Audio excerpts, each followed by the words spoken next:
귀하고 복된 시간 될 수 있도록 축복하여 주시옵소서.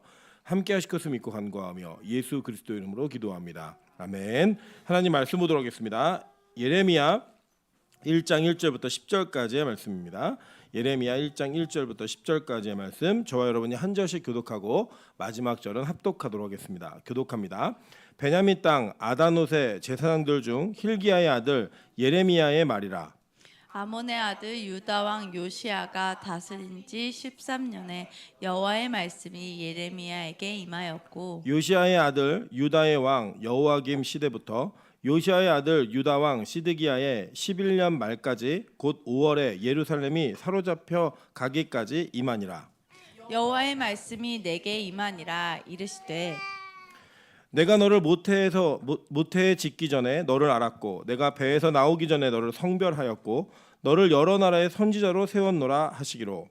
내가 이르되 슬프도소이다. 주 여호와여 보소서. 나는 아이라 말할 줄을 알지 못하나이다 하니, 여호와께서 내게 이르시되 너는 아이라 말하지 말고 내가 너를 누구에게 보내든지 너는 가며 내가 내게 무엇을 명령하든지 너는 말할지니라.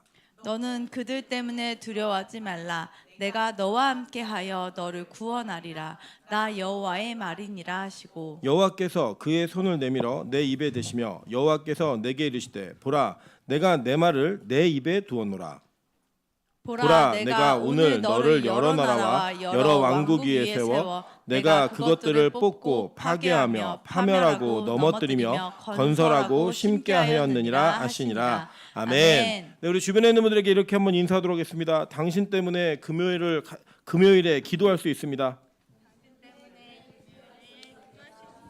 네, 여러분 우리가 혼자서 할 수 없는 일들을 누군가 함께하게 되면 그걸 해낼 수 있는 힘이 또 생기거든요. 그래서 우리 마라톤도 이렇게 뛰다 보면은 같이 선두 그룹, 이렇게 2위 그룹, 이렇게 하위 그룹, 이게 그룹들이 서로 모여가지고 같이 뛰면서 자기의 이 성적도 중요하지만 함께 뛰는 사람과의 그 호흡 때문에 끝까지 갈 수 있는 힘이 생깁니다. 저는 우리 빛가수공교회가 이 예배를 매일 계속 드린다는 이게 참 큰 부담감입니다. 그런데 함께 예배하는 성도들이 있어서 이 예배를 끝까지 같이 갈 수 있는 귀한 동역자들 되시기를 주님의 이름으로 축원합니다.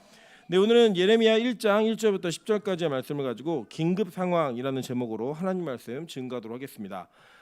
이 예레미야라는 선지자는 너무나 유명한 선지자입니다. 예수님께서 너희는 나를 누구라고 하느냐라고 질문을 제자들에게 던졌을 때, 사람들이 나를 누구냐 이렇게 질문 던지셨을 때 사람들의 입에 오르락 내리락 했던 이 예수님의 그 원래 모형이 누구인가 이걸 얘기할 때 사람들이 누구는 예레미야라고도 합니다라는 이야기를 했어요.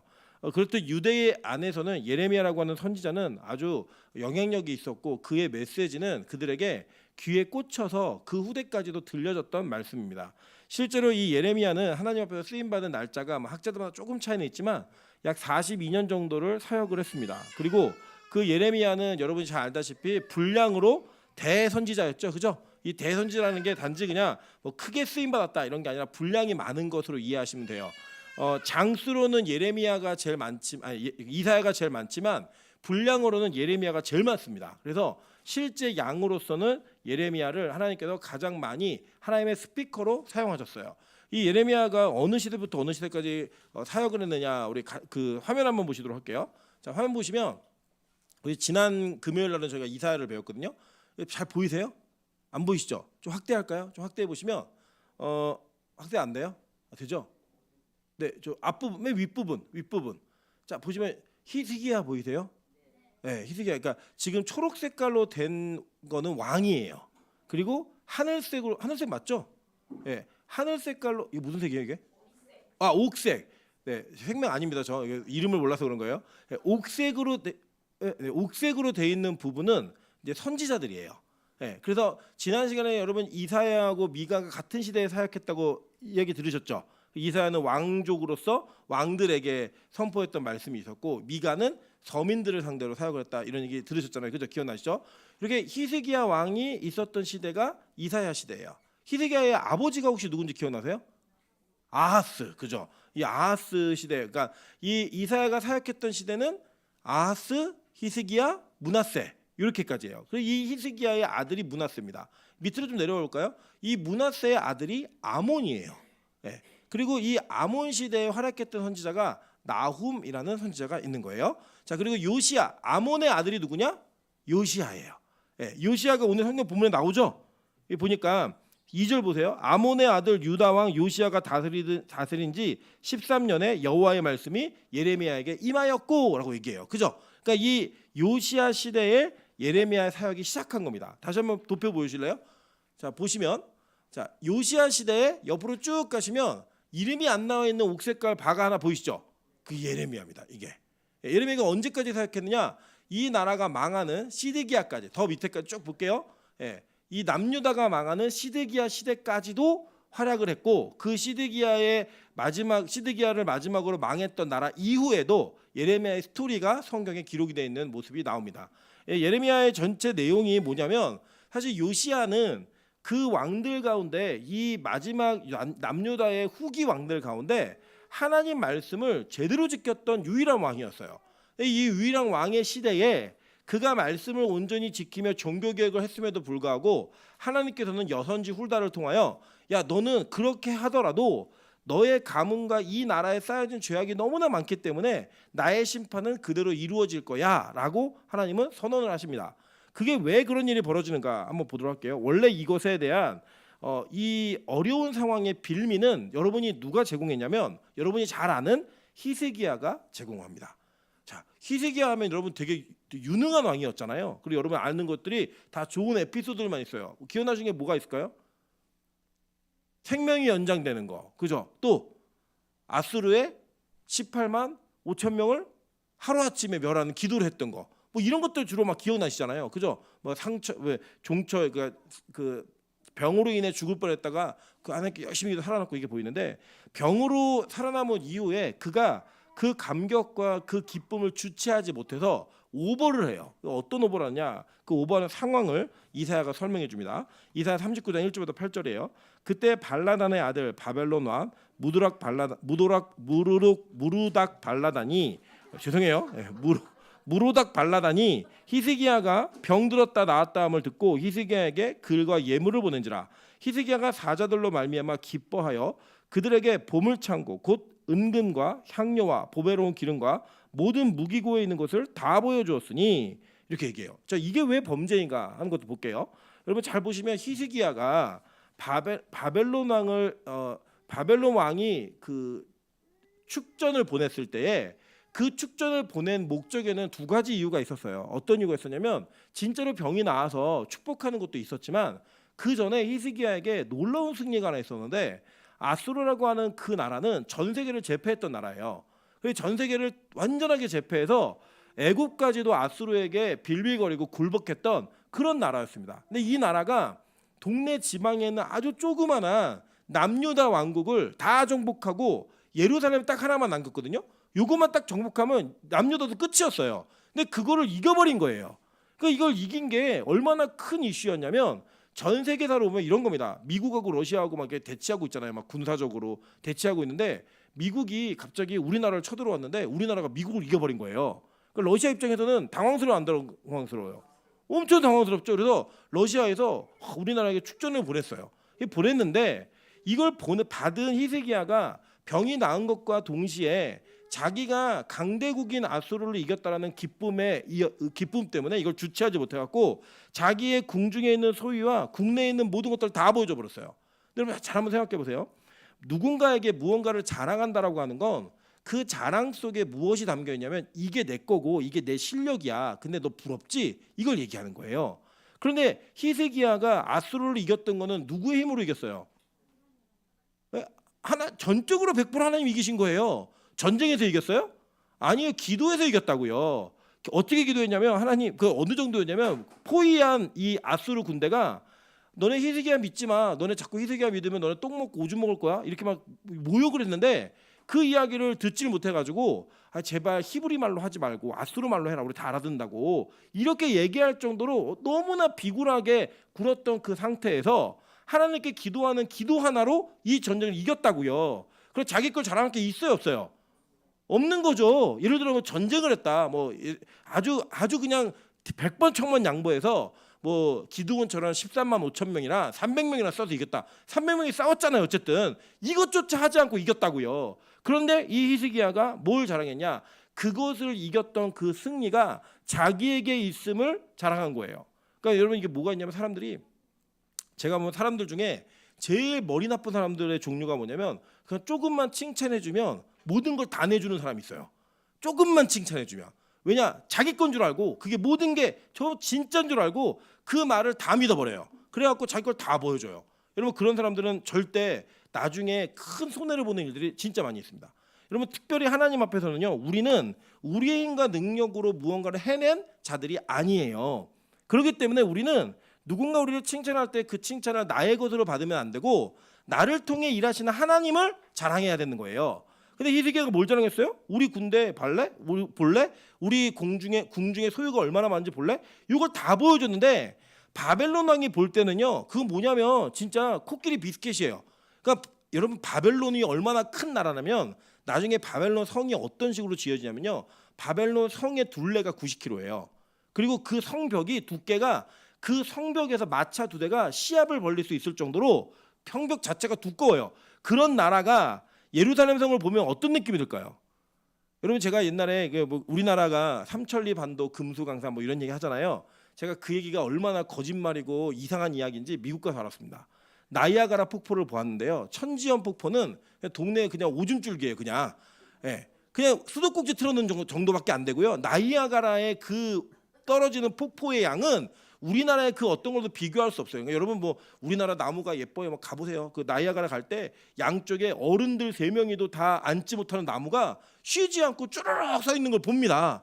여러분 그런 걸 보면서 그 미국 사람들이 볼 때 우리나라 크다 말이 자랑하면 그 미국 사람들이 뭐라 그러겠어요? 웃기고 있네 뭐 이런 얘기 하겠죠. 그럼 실제로 이 큰 나라 사람들은 우리가 가지고 있는 사이즈하고 완전 달라요. 제가 일전에 한번 말씀드린 적이 있을 거예요. 중국 가가지고 우리 집 가깝대요. 놀러 오래요. 어딘데? 그때 기차 타고 7시간이래요. 기차 타고 7시간에 걔네들은 가까운 거리예요. 우리는요. 기차 타고 7시간은 어떻게 가요? 말도 안 되는 거죠. 그거는 이 생각의 개념이 아예 달라요. 그러니까 그 바벨론 왕이 볼 때는 야 이거는 말도 안 되는 거예요. 얘네 우연히 이겼네.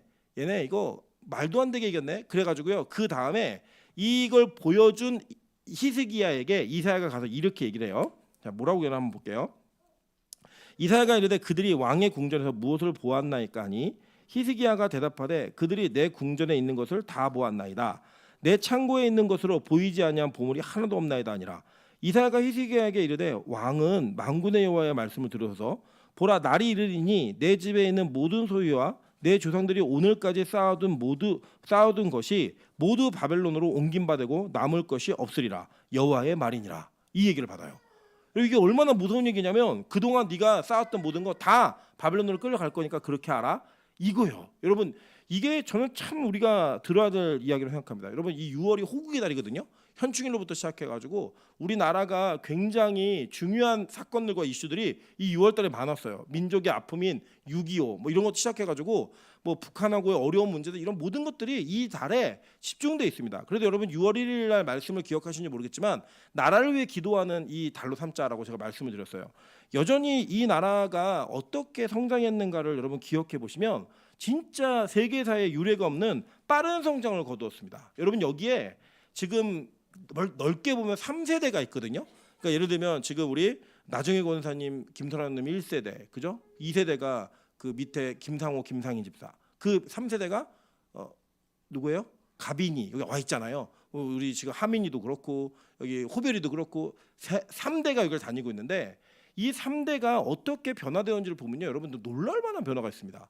우리 김선아 장모님은요 후진국에서 태어나가지고 개발도상국과 선진국을 거치고 있는 모든 세대 다 사는 분이에요. 태어나실 때 진짜 어렵고 가난한 나라에서 태어나셨다고요. 그래서 가끔 얘기하시는데 그 동네에 미국 선교사가 와 있는데 그 선교사가 지어놓은 밭에 막 털러 들어갔다가 막 개가 쫓아오고 만나면 막 미국인한테 기분이 쪼꼬레 이거 하면서 쪼꼬레 받아먹고 이랬던 게 어렸을 때 그 기억으로 남아있는 이야기들을 하세요. 여러분 얼마나 좀 우리나라가 지금 생각하면 말도 안 되는 상황이지만 그런 상황이 우리나라에 있었다고요. 그리고 그 다음에 태어난 저희 세대는 개발도상국에서 태어났어요. 그래갖고 저희는 선진국을 거치고 있어요. 그리고 저희 찬수 찬이 얘네들은 아예 선진국에서 태어난 애들이에요. 그래서 제가 이거를 좀 어떤 비유로 좀 보면 정확히 볼 수 있냐면 우리 어르신들은 우유가 유통기한이 지나도 드세요. 치즈네 막 드세요. 근데 저희는 유통기한이 지나면 먹질 않아요. 유통기한이 지났는데 왜 먹어 그거를? 그러니까 유통기한과 보존기간은 다른데도 불구하고 유통기한만 지나면 안 먹어요. 근데 저희 아이들은요 그거와 상관없이 자기들이 배부르거나 먹기 싫으면 안 먹어요. 근데 그게 용납이 돼요. 여러분 예를 들어 보세요. 예전에 우리 그 권사님들 시대에 우유를 받았는데 우유를 남긴다? 말도 안 되는 일이죠. 이거는 집안이 큰일 나고요. 저도 어렸을 때 밥 먹다가 밥풀 몇 개 붙어 있으면 너 농부아저씨가 얼마나 이거 힘든 게 건데 매 맞는다 그러고 밥 남는 대로 매 맞는다 그러고 그 막 긁어먹고 이랬던 기억이 있는데 지금 애들은 뭐라고 얘기해요? 야 체하에 뭐 먹기 싫으면 먹지 마 이렇게 얘기합니다. 한국 교회가 어떻게 성장했는 줄 아세요? 한국 교회가요 6.25 때 막 거적대기에서 모여가지고 피난 온 피난민들이 거적 지어놓고 예배드리다가 그 예배 드렸던 공동체가 다 교회가 됐습니다. 영락교회 가끔 이제 노예 이름을 보면 뭐 한북노예, 평양노예 이런 노예도 있잖아요. 다 초시가 저 북한에서 넘어온 분들이 세운 교회들이 모여서 우리는 평양노예다, 우리는 한북노예다 이렇게 노예를 만들었어요. 지금도 그런 노예들이 존재해요.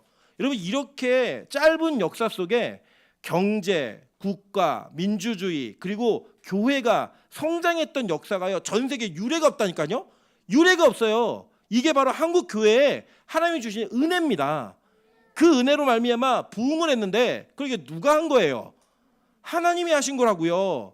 하나님이 하신 거고 어떤 인간도 자기가 했다라고 말할 수 없는 그러한 모습으로 한국 교회 부흥을 하나님이 허락하셨는데 그 부흥의 주역을 거쳤던 시대들이 다 자기 아니면 안 된다라고 생각하면서 자기의 것을 자랑했다고요. 한국 교회가 너무 샴페인을 일찍 터뜨렸어요.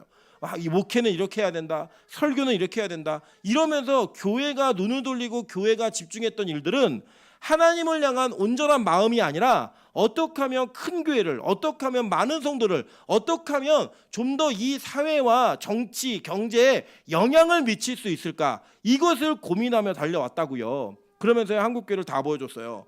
한국 교회 가지고 있는 이 영적 수준이나 이 모든 것들을 다 공개해 줬습니다.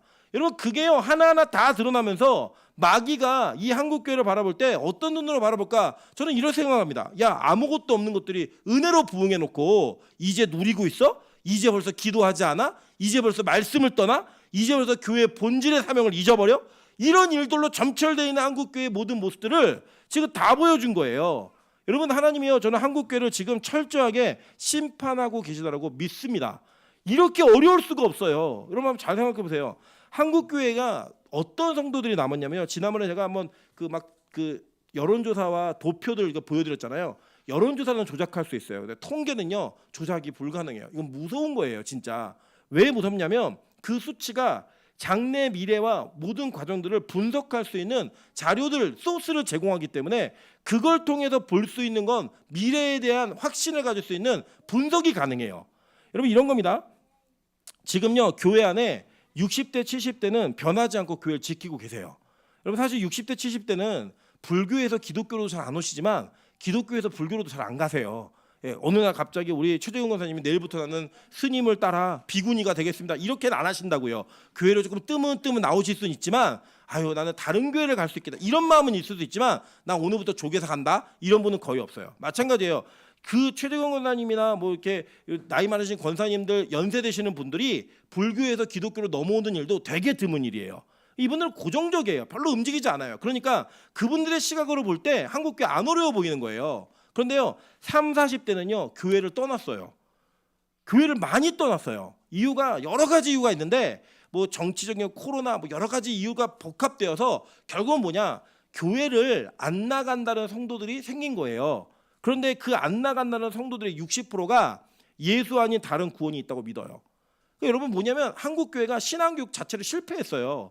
그러니까 30, 40대가 떠난 원인을 교회에서 찾는 거 여러 가지 이유가 있겠지만 저는 다른 거 생각 안 합니다. 그분들이 나가서 진짜 새로운 교회를 세워야겠다는 마음이 아니고요. 꼭 교회 아니어도 구원받을 수 있어. 굳이 교회 가야 돼? 예배 현장에 있어야 돼? 이런 마음을 가지게 만드는 그 분위기를 한국교회가 만들어냈다고요. 언제부터 한국교회가 그렇게 호화스럽죠? 얼마나 사치스러웠죠? 막 교회 안 와도 돼. 그냥 뭐 집에서 예배 좀 드리고 이래도 구원받을 수 있어. 이런 얘기들을 서슴없이 얘기해줬고 그런 것들을 허용해준 결과가 이 결과가 나왔어요. 더 문제는 뭔지 아십니까? 이제 10대, 20대들은요 교회를 절반 이상 다 떠났어요. 10년 전에 비해서. 여러분 이거를 보시면 뭘 생각하시면 되냐면 앞으로 우리 권사님들은 뭘 고민하셔야 되냐면 내가 죽으면 운구를 못할 수도 있겠구나 이 생각을 하셔야 돼요. 그러니까 그냥 기독교 장례를 치르기가 힘들겠구나 이 생각을 하실 수 있어야 돼요. 아니면 내가 죽으면 권사님 한 분이 돌아가시면 나머지 권사님들이 그거 드셔야 돼요. 지금 그런 상황이라고요. 지금 이게 그 실제를 말씀드린 거예요. 그냥 실제를. 이게 지금 한국 교회가 직면한 사실입니다. 저는 한국 교회가 너무나 쉽게 빨리 타락했다고 생각해요. 너무나 하나님께서 은혜를 주신 것들이 한꺼번에 많이 오다 보니까 그걸 많이 타락을 해버렸어요. 그 타락한 결과가 지금 우리가 마귀에게 우리 교회가 주는 실력을 그냥 다 노출시켰어요. 그냥 우리 교회 너무 기쁘니까 뭐 우리 성도 많으니까 교회 큰 교회 많으니까 그것들을 그냥 다 공개해 버린 거예요. 저는요 지금 이러한 상황에 우리에게 엄청난 큰 데미지가 있다고 믿습니다. 더 심각한 건 뭔지 아세요? 그러한 죄악의 문제가 전수가 되었습니다. 여러분 아까 보시면 도표에 히스기야 바로 밑에 있었던 사람이 누구였어요? 네? 히스기야 밑에 아들이 누구예요? 네, 므낫세. 그죠? 므낫세예요.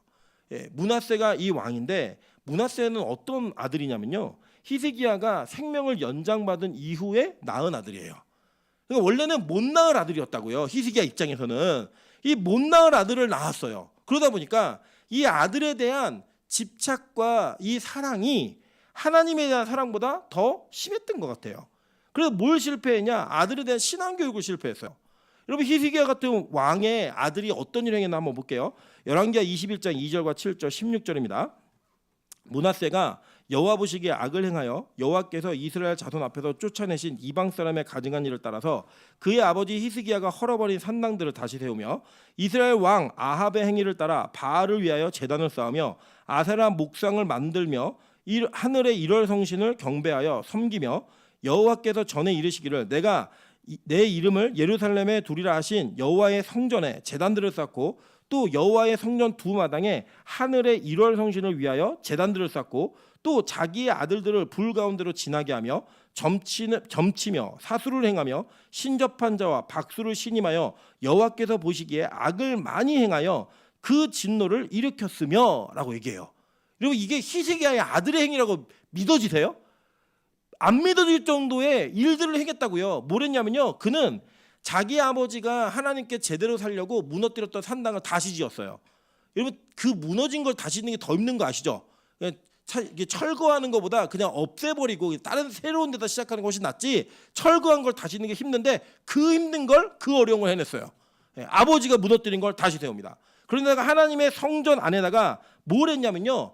아합은 북이스라엘 왕이에요. 지금 그 므낫세는 남유다 왕이에요. 근데 아합 시대에 행했던 바알과 아세라 선지자 그들이 행했던 그 바알과 아세라 신을 어디다 가지고 들어왔어요? 성전으로 끌고 들어왔어요. 세상의 논리와 세상의 힘을 교회 안으로 끌고 들어왔다고요. 그리고 여기 뭐 했다고 얘기해요? 여기 보면요. 점치며 사수를 행하며 그다음에 자기 아들들을 불 가운데로 지나게 하며 이 모압 사람들이 지냈던 몰렉에게 드렸던 인신제사예요. 인신제사를 자기 아들들을 그 지내게 했다는 거예요. 이게 얼마나 악한 왕이에요. 얼마나 악한 왕. 그리고 심지어는요. 뭐예요? 지금 이 정치와 이것들을 행하는데 신접한 자와 박수를 신임했다고 얘기해요. 무섭지 않습니까? 이게 뭐냐면요. 제가 그 유튜브를 보다가 아주 재밌는 얘기를 봤어요. 검찰과 검찰의 죄송해요 이렇게 표현해서 이렇게 표현해도 돼요. 검찰의 마누라들이 유명한 이 점쟁이에게 가가지고요. 이 점괘를 항상 받는데요. 그 뭘 받냐? 이번에 대통령이 누가 될 건지 그리고 그 대통령이 되면 누구랑 친하게 지내고 누구랑 친하게 안 지내야 출세할 수 있는지 이런 것들을 점괘를 받는데요. 그래서 실제로 윤석열 라인에 섰던 검사들 중에 상당수가 그 무당에게 가갖고 점괘를 받고 치읓 이응이 들어간 사람을 가까이 하지 말아라 이런 것까지 받아서 온대요. 그냥 그 얘기를 해줘요. 자기도 직접 가봤대 거기를. 이걸 얘기를 하는데 여러분 놀랍지 않으십니까? 적어도 검사 뭐 이 정도 될 정도의 이게 지능을 가졌으면 수재들 아니에요. 동네에서 공부 좀 하고 전교 1, 2등 하는 애들 아니에요. 그런 애들이 나중에 크고 자기의 직업을 갖고 이게 무슨 내용이에요? 법으로 어떤 사람이 죄가 있는지 없는지를 판단하고 기준을 정확히 가져야 될 사람들이 뭘 했어요? 점쟁이한테 가가지고 누가 대통령 될지 이거 물어보고요. 그거 대통령 될 것 같으면 제조도 봐주고 그거 대통령 안 된다는 정계 나오면 죽여버리고 이걸 한 거예요. 그 일을 누가 했어요? 문하세가 했다고요. 여러분 이 문하세의 죄악의 문제를 읽으시면서 못 느끼세요? 지금 우리나라 이야기인 거? 한국이 지금 그러고 있다고요. 이런 일들이 있는 거예요. 그리고 여러분 더킹이라는 영화가 있는데 사람들이 그거 다 픽션이라고 생각했어요. 재밌게 만들었다고. 근데 뭐라고 했냐면 그 더킹이라는 영화가 다큐멘터리라고 지금 얘기를 해요. 진짜 있는 일. 거기 여러분 더킹이라는 영화를 보시면 저희 우리 교회 최현식 형제가 나옵니다. 예. 그 등장을 해요 거기에. 저도 그래서 보면서 엄청 웃었는데 되게 진지한 장면인데 엄청 웃었어요. 근데 그 영화가 픽션으로 만든 줄 알았는데 다큐멘터리더라는 거예요. 다큐멘터리. 여러분 기업의 사람들이요. 사람을 인사를 뽑을 때 삼성 아시죠? 삼성 원불교가 뭘 했냐면 원불교에 있는 관상을 보는 사람이 삼성 인사팀에 있어가지고요. 그 면접 볼 때 같이 들어갔어요. 이 관상을 보고 사람을 뽑았다고요. 심지어는 최근에 증권사 리포트에 어떤 사람의 관상을 보니 이 회사는 잘 되겠다라는 리포트까지도 나왔습니다. 이게 여러분 지금 이게 가능한 일이라고 생각하세요? 나라가 이 꼴로 가는 게 가능한 일이라고 생각하십니까? 이게 뭐 진실인지 아닌지 여러 논쟁들이 있지만 제가 볼 때 거의 맞는 것 같아요. 천공이라고 하는 작자가 나라의 국정을 자기가 마음대로 얘기하면 그게 몇 달 지나지 않고 몇 주 지나지 않아서 국가 정책으로 나오고 있어요. 예. 국가의 대표가 나라 백성들이 뽑아준 국민들이 뽑아준 대표가 장례식장 가면 귀신 붙는다고 여기 수술 치라고 다녀요. 이게 진짜 정상인 나라냐고요. 이 나라가 어떤 나라인데요. 여러분 그런 사람들을 목사들이 하나님이 보낸 선지자라고 하늘이 선택한 지도자라고 얘기하는 이 시대가 정상이라고 생각하세요? 저는 이런 일을 보면서 와 진짜 문하세 시대에 있었던 일이 가능했던 일이었구나. 저는 의심 들었거든요. 처음에 이런 걸 읽을 때는 아니 진짜 그게 가능할까? 하나님을 그렇게 섬겼고 홍해를 건넜고 그 기적을 맛보았던 그 사람들이 정말 그렇게 살 수 있을까? 근데 제가 보니까요 지금 이 시대도 그렇게 살더라고요. 이상하지 않게. 보세요. 사회는 어떻게 변했나. 예레미야가 이렇게 사회에 대한 이야기합니다. 예레미야 5장 26절부터 31절입니다. 내 백성 가운데 악인이 있어서 새 사냥꾼이 매복함같이 지키며 덫을로와 사람을 잡으며 쇠장의 새들이 가득한 같이 너희 집들에 속임이 가득하도다. 그러므로 너희가 번창하고 거부가 되어 살찌고 윤택하며 또 행위가 심히 악하여 자기 이익을 얻으려고 송사 곧 고아의 송사를 공정하게 하지 아니하며 빈민의 재판을 공정하게 판결하지 아니하니 내가 이 일에 대하여 벌하지 아니하겠으며 내 마음이 이 같은 나라에 보복하지 아니하겠느냐. 여호와의 말씀이니라. 이 땅에 무섭고 놀라운 일이 있도다. 선지자들은 거짓을 예언하며 제사장들은 자기 권력으로 다스리며 내 백성은 그것을 좋게 여기니 마지막에는 너희가 어쩌려느냐. 예레미야 통해 하시는 말씀이 뭐냐면요. 그런 사회가 어떤 사회를 만들었느냐. 부자들은 부자들끼리 더 가난한 자들 약탈해 먹고 그 약탈한 걸 가지고 착취하면서 재판까지도 법의 잣대가 부자에게 적용되는 잣대와 부자가 아닌 자들에게 적용되는 잣대가 틀려요. 여러분 이게 다른 게 아니고 이건 틀린 문제예요. 틀리다고요. 재벌 대기업의 사람이 사기를 쳤으면 그냥 잡범이 사기친 거하고 똑같이 취급을 해야죠. 그죠? 그런데 2조 3조를 사기치잖아요. 경제사범이래요. 그래 풀어줘요. 여러분 경제에 도움이 된다고. 이게 맞다고 생각하세요? 여러분 자기들이 찍어서 저희 죽여라고 얘기하면 애들 일기장까지 털어가지고 감옥에 보내요. 그런데 자기들이 보호하는 사람이면 그것보다 더 심한 일을 저질러도 눈 감아주고 있는 이 시대, 가난한 자들이 법에 호소할 수 없고 어려운 자들과 억울한 자들이 나라의 시스템에 호소할 수 없는 그 시대, 이 시대가 이 예레미야 시대였어요. 근데 이 시대가 지금 누구 시대예요? 지금 우리 여러분이 살고 있는 시대잖아요. 여러분 지금 제가 말씀드리는 것과 지금 이 성경의 시대와 지금 우리가 살고 있는 현실을 이렇게 포개는데 하나도 이상하지가 않아요. 똑같은 이야기를 하는 거예요. 이게 다른 이야기가 아니에요. 그런데 그 안에서 뭘 했어요? 선지자들은 이거 잘못됐다고 얘기해야 되잖아요. 근데 선지자들이 뭐라고 얘기하냐? 거짓을 예언해요. 괜찮대요. 아니래요. 그래서 여러분 목사라는 타이틀을 가지고 광화문 광장에 사람들을 모아놓고 정치 이야기하면서 뭐 욕하는 거는 뭐 그냥 다반사고 헌금 거두고 일하고. 여러분 이런 일이 진짜 정신이 제대로 됐으면 가능한 일이라고 생각하세요? 그런 사람을 목사라고 얘기하면서 각 교회마다 어떤 분란이 있냐, 우리 교회가 광화문 안 나가면 자기는 교회 떠나겠다, 이런 얘기를 실제로 많이 하고요. 여러분, 정광훈 씨가, 저는 목사라고 안 불러요, 정광훈 씨가 뭐라고 가르치냐면 당회장, 당회실에 자기 사진 걸어놓으면 교회 부흥한대요. 미친놈 아니에요? 이거 미친놈이잖아요. 이거 어떻게 우리가 목사라고 불러, 이런 사람을. 근데 이 사람이 선지자래요. 이 사람이 있기 때문에 이 나라가 지켜진대요. 이거를 교인들이 얘기를 해줘요. 보세요. 제사장들은 자기 권력으로 다스리며 이 일을 하고 있어요. 백성들이 그걸 또 좋게 여겨요. 그런 지도자가 맞대요. 여러분, 이게 지금 우리나라가 이 겪고 있는 상황과 이스라엘 백성들이, 남유다 백성들이 겪었던 상황이 똑같은 상황이에요. 제가 이걸 왜 말씀드리냐면요, 이래도 망했어요, 나라가. 이래 나라가 망했다고요. 이게 지금 제가 이 말씀들을 쭉 묵상하는데, 이거 우리나라 얘기네? 이게 우리나라 이야기네? 이게 너무나 두려운 거예요. 그냥 우리 왜 가끔 막 문자 뜨잖아요. 지진 이러면 삐삐삐 이런 문자 뜨잖아요. 그 뜨듯이 지금 각 교회가 하나님, 우리가 잘못했습니다, 하나님 우리를 좀 도와주세요 라고 기도하지 않으면 안 될 상황이라고요. 기도하지 않으면. 최근에 여러분 제가 말씀드렸지만 어떤 모 단체의 선교사는 이 거짓된 잘못된 성경 해석을 근거로 뭐 종말이 가까운다, 뭐 부동산 소유하지 마라 이러면서 자기 이름으로 강남에 몇십억짜리 빌라를 사내고 몇백만 원짜리 운동화 신고 다니면서 가난한 자들의 헌금을 모아가지고 그 짓을 하고 앉아 있어요. 이게 제대로 된 정신이 바뀐 인간이냐고요. 또 성도들은 괜찮대요, 그런 사람이. 여러분, 이게 지금 한국 교회에 실제 있는 일이에요. 이 죄는요, 학습과 유산으로 계속 지나간 거예요. 한번 보세요. 어떤 일이 벌어졌나? 아몬이 왕이 될 때 나이가 22세라. 아몬이 누구냐면 므낫세의 아들이에요. 얘 뭐랬냐? 예루살렘에서 2년간 다스리니라. 그의 어머니 이름은 무슬레벳이요, 요빠 하루스의 딸이더라. 아몬이 그의 아버지 므낫세 행한같이 여호와 보시기에 악을 행하되. 잘 보세요.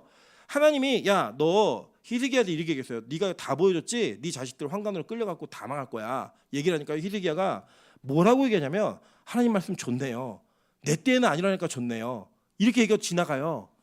지나갔는데 여러분, 이거를 오해하지 마세요. 히스기야가 죄를 지어서 므낫세가 그 죄를 받는다고 생각하지 마세요. 므낫세가요, 여호와 보시기에 악을 행했는데 그 악은 누가 행한 거예요? 므낫세가 행한 거예요. 아버지가 행한 게 아니라. 그 므낫세의 아들인 요시야가 누구의 행위를 따라 죄를 지었다고 얘기해요? 그의 아버지 므낫세의 행한 같이라고 얘기를 해요.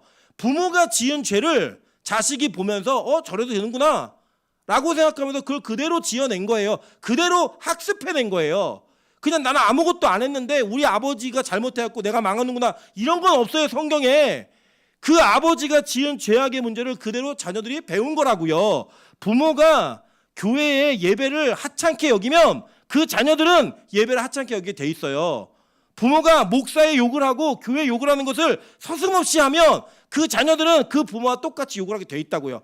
그래도 되는 거구나, 그렇게 해도 상관없는 거구나. 목사가 교회 돈을 자기 주머니 돈처럼 막 쓰잖아요. 자녀들은 목사하면 그래도 되는구나 라고 아는 거예요. 그게 학습이 된 거라고요. 학습이. 얼마나 무서운 일인지 아세요? 이 학습과 이 죄에 대한 학습이 유산으로 계속 내려가는 거예요.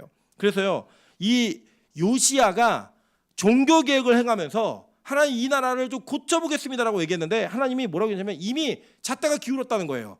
너무 죄를 많이 짓고 너무 죄를 많이 쌓아서 더 이상은 너희에게 기회가 없고 니들이 고침받고 나을 수 있는 유일한 방법은 포로로 끌려가는 거야. 나라 망하고. 이거였다고요. 여러분, 그 메시지가 지금 한국에, 이 한국교회에 이루어져야 될까요? 저는 이게 너무 긴급한 상황이라고 보는 거예요. 여러분, 개개인의 안녕과 평안의 문제를 놓고 기도하시는 거 잘못되지 않았어요. 그런데요, 이 나라가 망하면, 이 나라가 어려워지면 여러분의 그 개인의 안녕과 평안이 끝나요. 저는 97년도, 제가 97학번인데 98년도에 이 나라에 IMF가 있었어요. 우리 어느 다 아시죠? 저희 아내 가정은 IMF 때문에 가정의 경제가 완전히 무너진 가정이에요. 그 전까지 이렇게 얘기하더라고요. 그 어렵기 전까지는 가정이 화목했대요.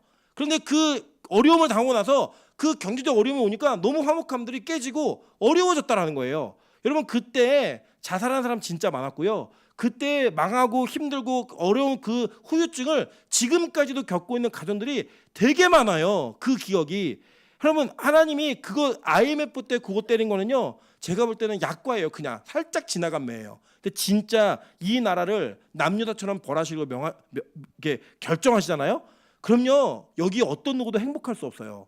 여러분 한번 생각해 보세요.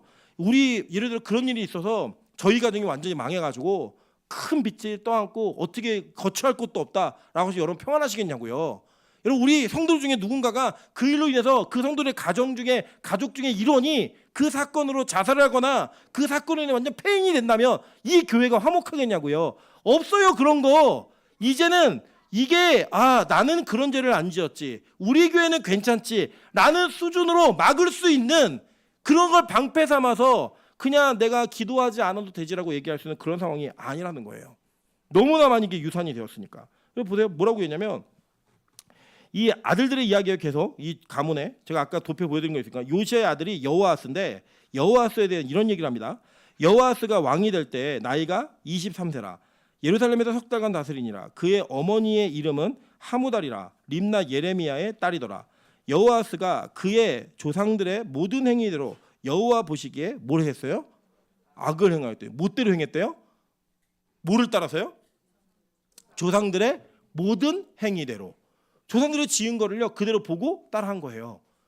그래서 그 악을 계속 지은 거예요. 그래서 하나님이요 그의 나라를 그냥 금방 석 달 만에 갈아치고 이런 일이 계속 벌어져요. 나라가 어려워져요. 그래서 보면요 바로 느고가 그러니까 바로 왕이, 애굽의 왕이 그를 잡아 가두고 예루살렘 왕이 되지 못하게 하고, 야 너네 지금부터 세금을 물릴게. 은 100달란트와 금 1달란트를 벌금으로 가져와. 이래 가지고요 그 나라가 이거 모든 거 다 갖다 바쳐요. 여러분 지금 우리나라 경제 상황도 진짜 좋지 않아요. 정말 좋지 않고 너무 어려워요. 제가 이걸 읽으면서 너무나 소름 끼치는 건 뭐냐면, 제가 이게 다 알고 있는 말씀이에요. 여러분 아시지만 제가 열왕기상하 전공자잖아요. 이 말씀 모르는 말씀이 아니에요. 아는 말씀인데 이거를 지금 제 눈에 이게 탁탁탁 들어오는데 다 누구 이야기예요? 우리나라 이야기예요. 우리나라 이야기라고요. 여러분 전 세계가요 지금 다 경제가 무너졌던, 그러니까 침체됐던 경제가 다 올라와요. 미국도 올라오고 있고 다 올라옵니다. 중국도 이제 올라오고 있어요. 준비를 채우고 있는데 우리나라가요 어느 정도 수준이냐면, 여러분 이거 생각해 보세요. 우크라이나보다 주가가 안 좋아요. 전쟁하고 있는 나라보다 우리나라 주가가 안 좋아요. 주가 걱정하는 거 아니에요. 지금 우리나라 국가의 경제 수준이 그 정도 수준이라고요. 이렇게 어려운 상황 속에서 지금 교회는 여전히 정치판에 뛰어들어가지고 1번이나 2번이 갖고 싸우고 있어요. 이게 말이 되냐고요 이게. 여러분 지금 이게 지도자나 제대로 정신 있는 사람 하나 세웠다고 바뀌어질 상황도 아니에요. 이 위기가, 이 어려움이 이미 외환보유고가 지금 어느 정도 바닥난지 예측할 수 없을 정도고요. 나라의 세수는 모자르고 이걸 메꾸기 위해서 계속 한국은행에 돈을 빌려다 쓰고 있어요. 어떻게 갚아야 될지도 몰라요. 여러분 이런 상황의 모든 내용들이 언론은 자기들의 안녕과 자기들이 유익을 위해서 얘기하지 않아요. 교회도 이런 거 말 안 해요. 그냥 우리 교회만 잘 되면 되고 우리 교회만 건축하면 되고, 여전히 이런 상황에도 건축을 걱정하는 목사들이 있고요. 여전히 이 상황에도 자기 교회의 안녕만을 걱정하는 이 교회들이 너무나 많이 있던 거예요. 얘기를 해보면 이런 의식이 있는 사람들이 없어요. 저희 아내가 대학 학교에서 일을 하잖아요. 일을 하고 있는데 물어보니까요 대학생들이 관심 뭐냐면 자기 행복 위에는 그 어떤 것도 없어요. 국가도 없고 자녀도 없고 걱정 하나도 안 해요.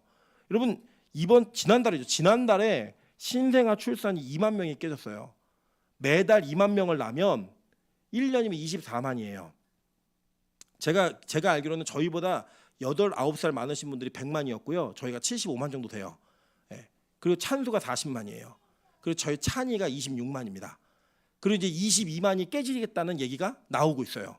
여러분 이게 지금 그냥 그렇구나라고 생각하시면 안 되고요.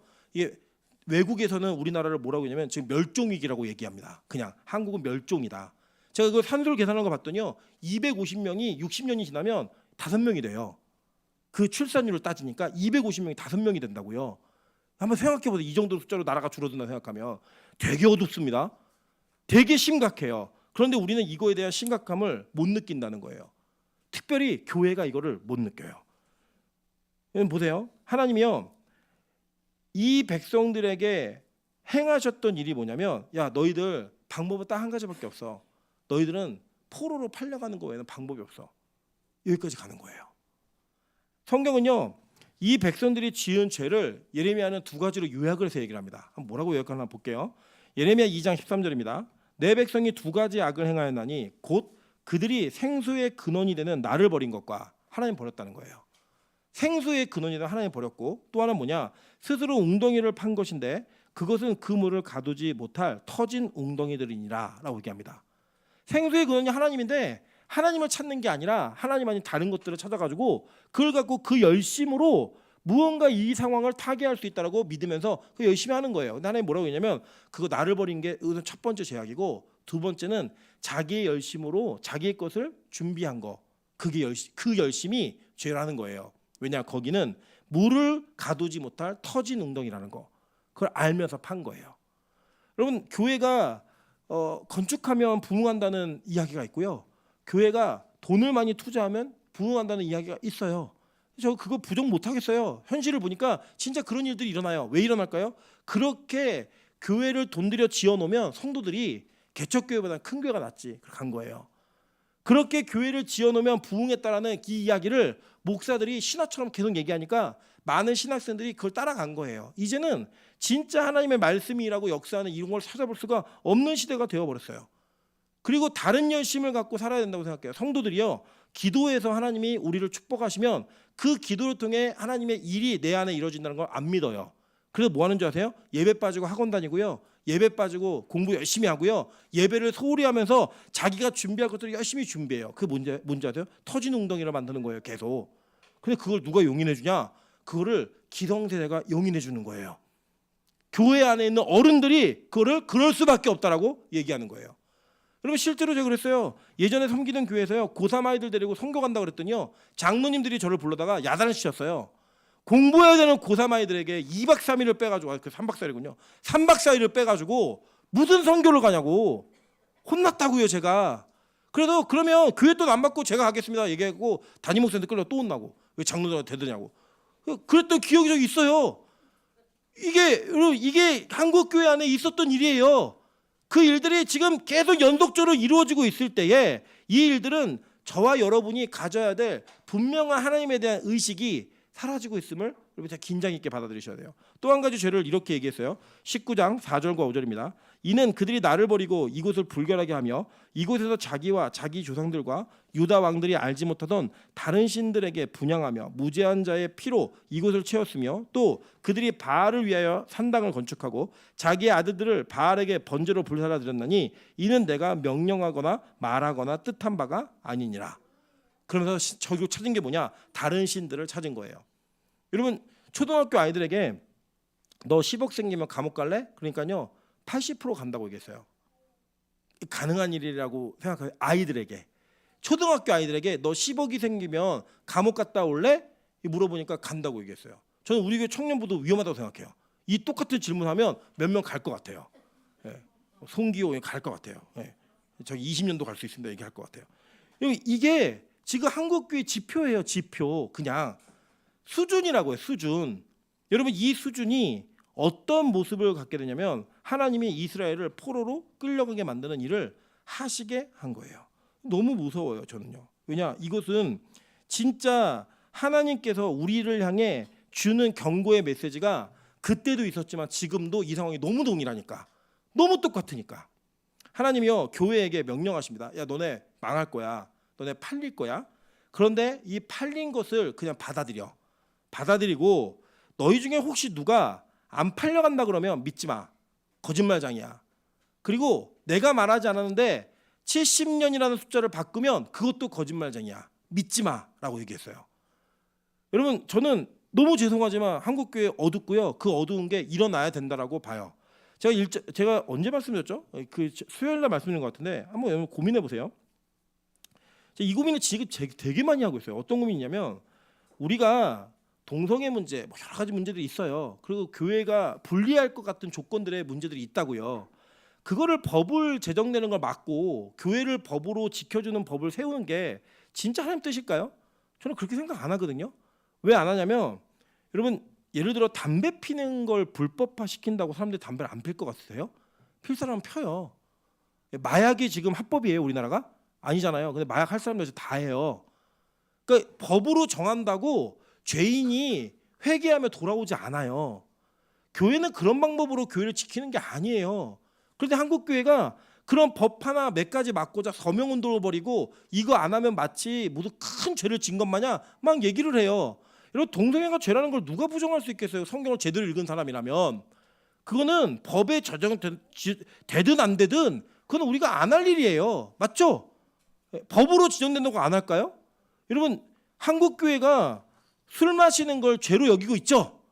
공식적으로 그렇잖아요. 그러니까 뭐 다른 거 생각하지 마시고 목사가 술 먹고 설교한다고 하면 여러분 어떻게 받아주시겠어요? 그거를 그냥 우리 목사님 뭐 마신대? 카스야? 뭐 이렇게 얘기 안 하시잖아요. 그죠? 그거 저 그냥 목사 맞아 이렇게 얘기하시죠? 성도가 똑같아요. 똑같은데 여러분 술이 여러분 이게 불법이어서 목사가 안 마시는 거예요? 아니죠. 이거 합법이에요. 술 마시는 건 합법인데 우리는 하나님을 믿는 백성이기 때문에 안 하는 거지 그게 불법이어서 안 하고 합법이어서 하는 게 아니에요. 우리는 그렇게 교회가 지켜왔던 그 가치를 자꾸 세속화시키면서 무언가 교회가 그런 것들을 해내야지만 영향력이 있는 것처럼 여기시는데 저는 이거 진짜 잘못됐다고 생각해요. 여러분 잘 생각해 보세요. 교회가 망한다고 기독교가 한국에 사라질까요? 한국 교회가 미움받는다고 기독교가 한국에서 말살될까요? 전 절대 그렇게 생각하지 않아요. 진짜 성도는 살아남을 거예요. 진짜 교회는 살아남을 거라고요. 여러분 동성애가 죄입니다라고 설교하면 100만 원씩 벌금 내야 되면 제가 설교할 것 같아요, 안 할 것 같으세요? 저는 할 거예요. 그리고 그 한 거는 여러분과 나눠서 낼 거예요. 3만 원씩 내세요. 나눠서 낼 거예요.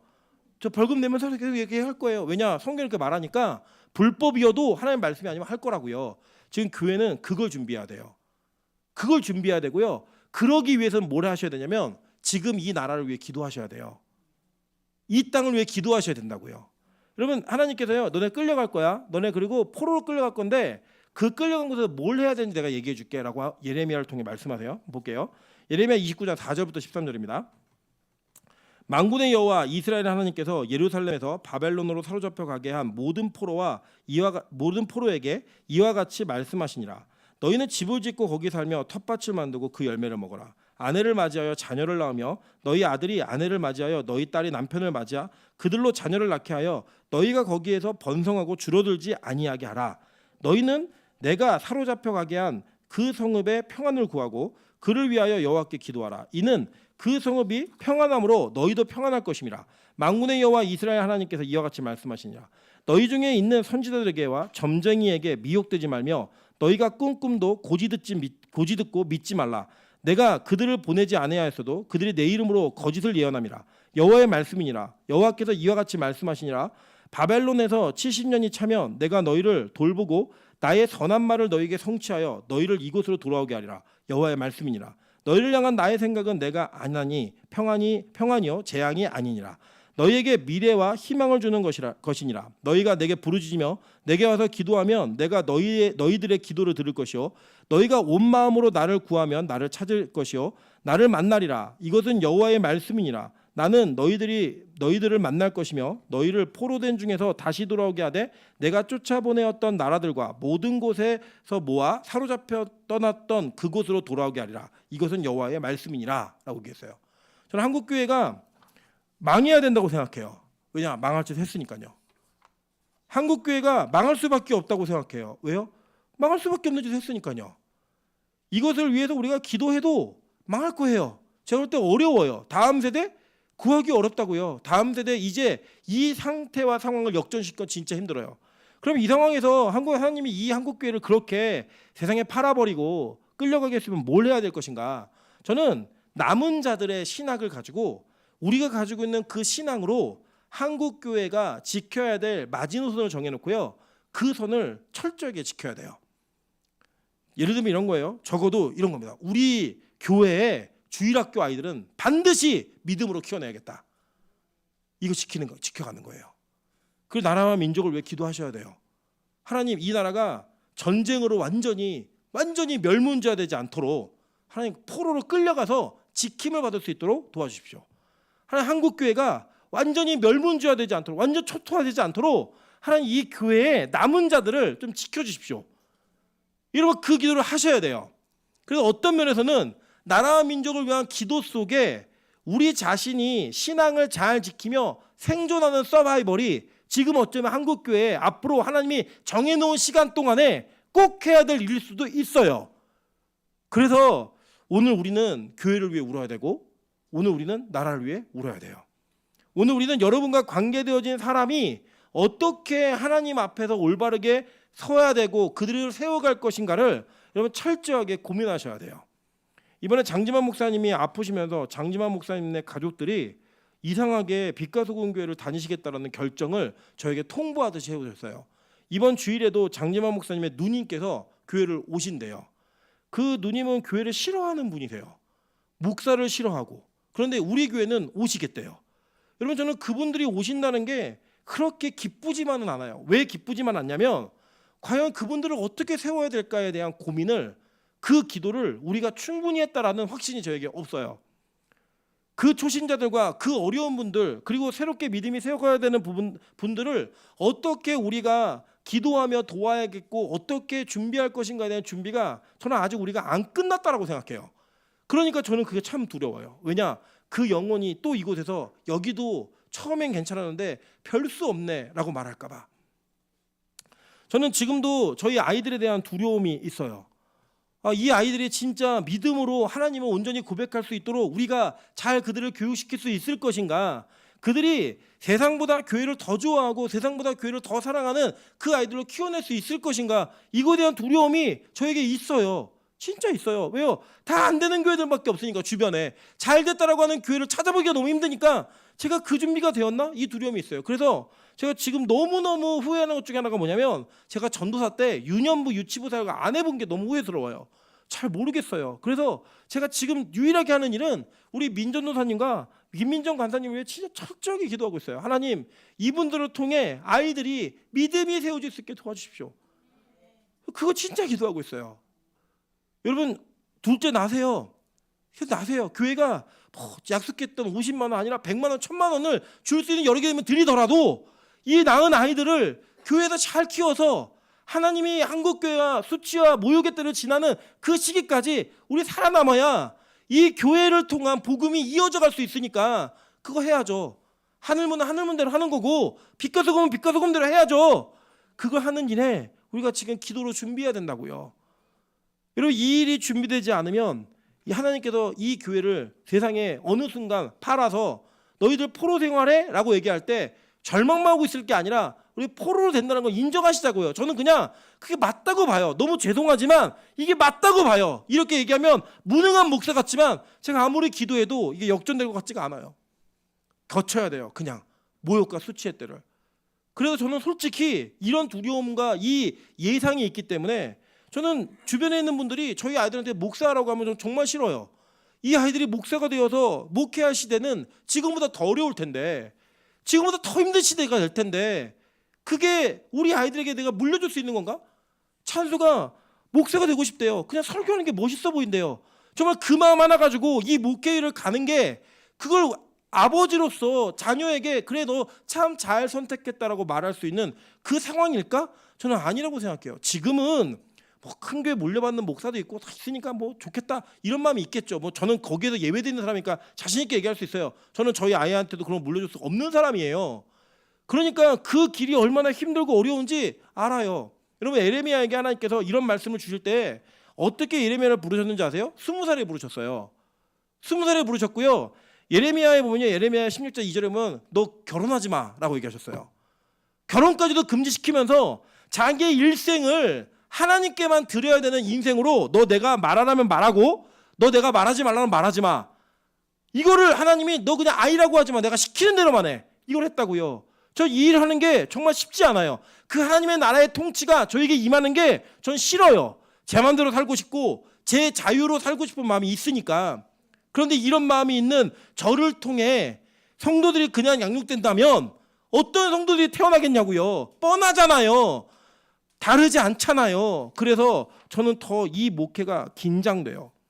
하나님, 이 나라가 어려울 것 같고 교회가 어려워질 것 같은데 저는 대책이 없고 대안이 없습니다.